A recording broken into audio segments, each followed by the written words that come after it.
Untuk pertanyaan selanjutnya, apa sih manfaat kita beribadah secara onsite itu?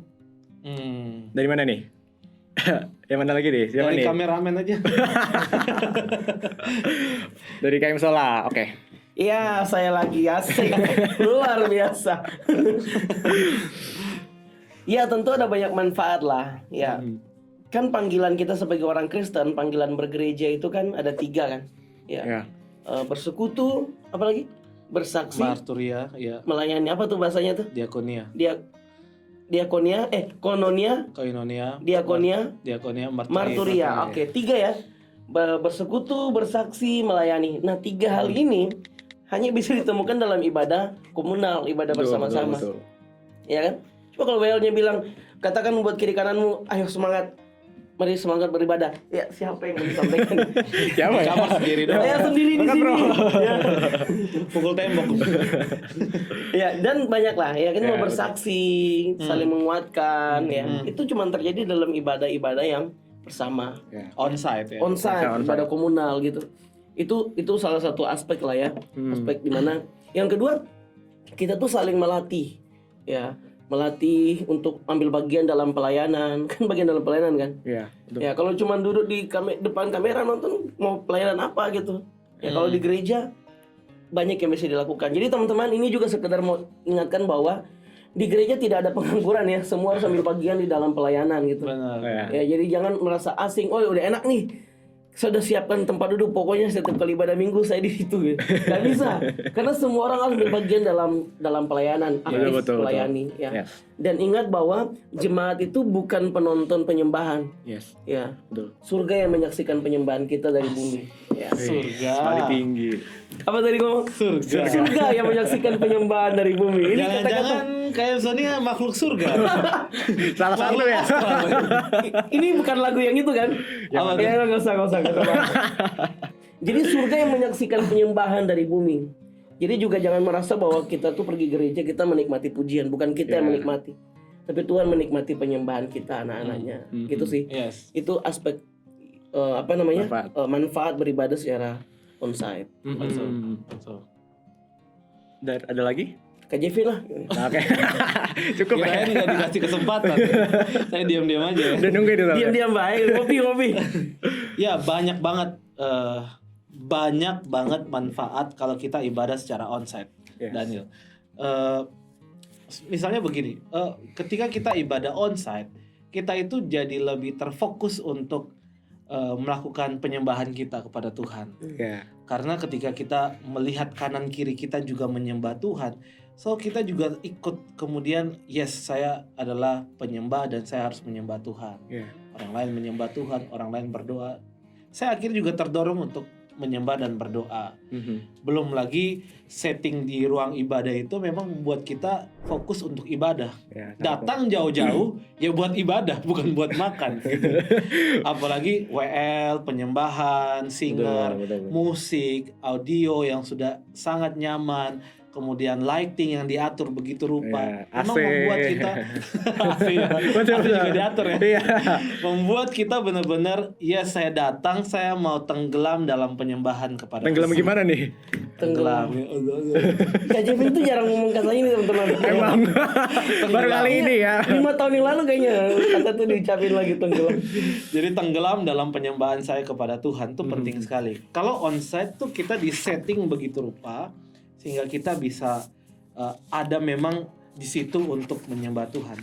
Tapi kalau ibadah online kita tuh di rumah, di ruang santai. Apalagi kalau misalnya layarnya kecil dari handphone. Betul. Handphone Wifi juga- gangguan. Wifi Ya, gangguan gitu. Iklan muncul. Iklan ya jangan disebut ya. Jangan, kita nggak endorse. Ya. Tiba-tiba ada iklan. Ada lah kan. pokoknya. Mengganggu banget. Apalagi audionya naik turun kurang bagus betul, karena betul. sinyal. Kan itu mengganggu banget gitu. Akhirnya kita nggak fokus untuk beribadah. Terlalu banyak gangguan. Lagi pula kayak misalnya kita pakai platform YouTube. Yes. YouTube itu kan sangat erat dengan entertain diri kita kan. Iya. Kita pakai buat nonton masak di situ, kita pakai buat nonton gibah juga di situ. Iya. Kita pakai buat nonton apapun yang entertain diri kita. Terus sekarang kita pakai buat ibadah. Akan sulit untuk kita fokus. Kenapa kita perlu usaha besar untuk setting kepala kita bahwa YouTube ini adalah media saya beribadah. Nah, itu butuh usaha tuh. Terus juga simbol-simbol dalam YouTube itu kan sangat terbatas dan lebih kepada bagaimana mengentertain diri kita gitu, bukan buat ibadah. Akhirnya memang orang susah kalau ibadah secara online. Maka itu kenapa banyak penelitian menyatakan bahwa banyak orang ngerasa kering ketika ibadah online. Banyak orang ngerasa kurang tersentuh. Apalagi penekanan di dalam ibadah online itu, penekanan paling penting terpusat pada khotbah. Nah, bagaimana kalau misalnya khotbah-khotbah yang nggak relate dengan dirinya? Wah, pasti dia akan sangat berat untuk mengikuti ibadah online. Tapi dengan misalnya dia hadir ibadah onsite, ada kelompok-kelompok kecil, ada teman-teman seiman yang akan menolong dia untuk memahami firman Tuhan. Ketika dia gak ngerti atau dia ngerasa firman Tuhan gak relate dengan dirinya, orang-orang itu akan bantu dia. Misalnya teman-teman LCC, kelompok kecil, akan menolong dia untuk menerjemahkan firman Tuhan yang berat menjadi bahasa sehari-hari. Dan itu hanya terjadi ketika komunal, ketika onsite di gereja, ketika ketemu dengan orang-orang seiman dan sebagainya. Kalau ada yang berbeban berat, mereka langsung bisa doain. Enak kan? Gitu. Kalau kita hanya di dalam kamar doang, susah gitu. Saya takutnya begini, kalau kita kebiasaan online terus, nanti kita hanya mementingkan iman kita dengan Tuhan. Tapi aspek dengan sesama yang kayak Musa bilang tadi, persekutuan, komunal, itu tidak terbangun. Padahal relasi kita dengan Tuhan itu harus berdampak kepada sesama. Nah, gimana mau berdampak pada sesama kalau kita ngurung diri terus di rumah? Apalagi pakai alasan ini, itu, dan sebagainya untuk membenarkan motivasi kita yang sebenarnya malas ibadah di gereja. Nah, ini tentu salah sih. Jadi sebenarnya banyak banget ya manfaat untuk onsite ya. Ibadah onsite ya, ketika ibadah onsite. Gitu sih. Gitu sih, Dan. Oke. Cukup banyak manfaatnya untuk kita semua datang langsung ibadah secara onsite. Kita bisa bertemu dengan teman-teman, kita bisa saling mendoakan, saling memberkati satu sama lain. Dan juga kita juga memiliki namanya LCC. Ya, salah satu kelompok kecil yang bisa kita saling bantu, saling membantu, saling mendoakan seperti itu. Nah, pertanyaan selanjutnya, bukan pertanyaan sih, ini lebih tepatnya pesan apa sih yang Kakak Jevin dan juga Kak Emso akan sampaikan terlibat tentang online atau onsite itu? Oke, jadi kalau diminta online atau onsite, apa nih pesannya gitu ya? Kak Emso duluan lagi atau saya duluan? Satu pesan sederhana. Aduh, udah mulai ini ya. Jadi gini teman-teman, pesan saya gini, ibadah online itu bagus banget sebetulnya, bagus ya. Karena memang gini, itu juga merupakan sarana untuk firman Tuhan dibagikan. Injil disebarkan, amanat agung kan. Orang tidak lagi dibatasi dengan berbagai keadaan, ruang, tembok, waktu untuk bisa beribadah. Tapi dia akan menjadi satu hal yang berbeda ketika kita tuh nggak benar-benar fokus untuk ibadah. Ya, terpancing notifikasi lagi, ya kan? Tertantang untuk kalau lagi nggak nikmati apa? Hampir belanja online. Iya, lagi gimana tiba-tiba paket gitu kan? Dan gini, apa lagi tadi saya mau bilang itu ya? Terpancing kalau sudah tidak menikmati ibadah mau ganti channel yang lain. Akhirnya kayak seenak aja gitu. Ya, ibadah udah nggak lagi punya prinsip untuk benar-benar mengikuti dari awal hingga akhir. So, pesan saya sama seperti tadi Kak Jevin juga bilang bahwa itu alternatif, dan memang ibadah online itu hanya terjadi waktu benar-benar sudah tidak ada pilihan lagi.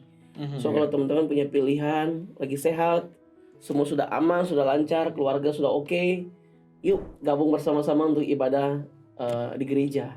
Itu sih. Tidak ada gangguan, tidak terkendala dengan yang lain. Betul. Biasa. Saya sama ya, selama kita di negara yang masih memberikan kita kesempatan buat beribadah secara bebas, why not kita datang ke gereja dan kita beribadah bersama-sama sebagai sesama orang percaya di gereja.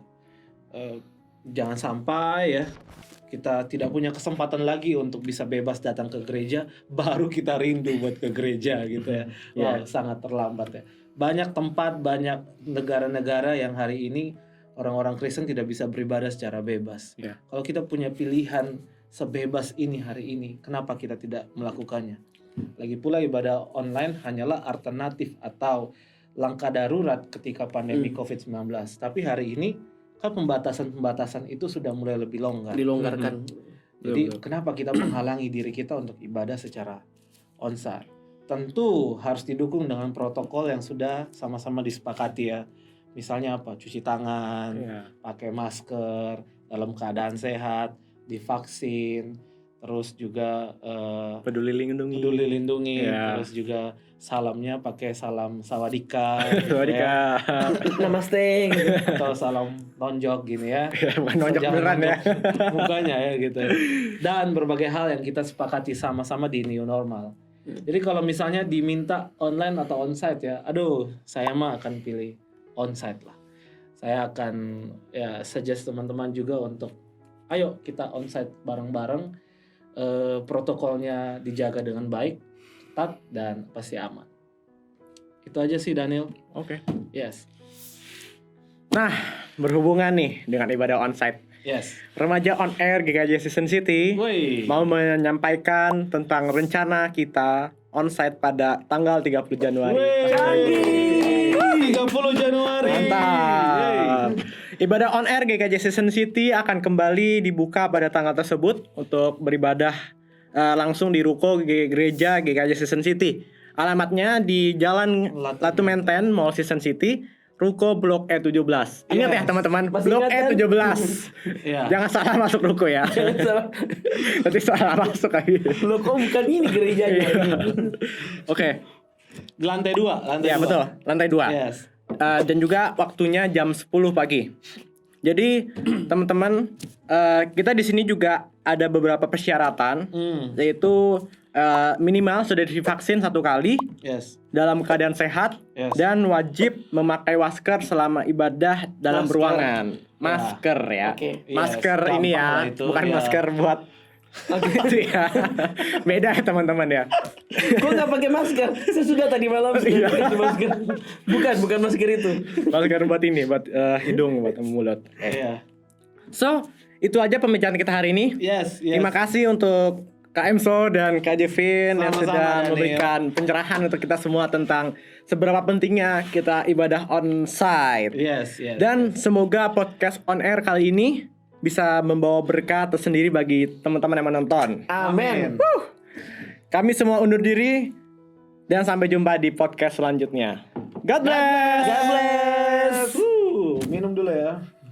Biar tadi.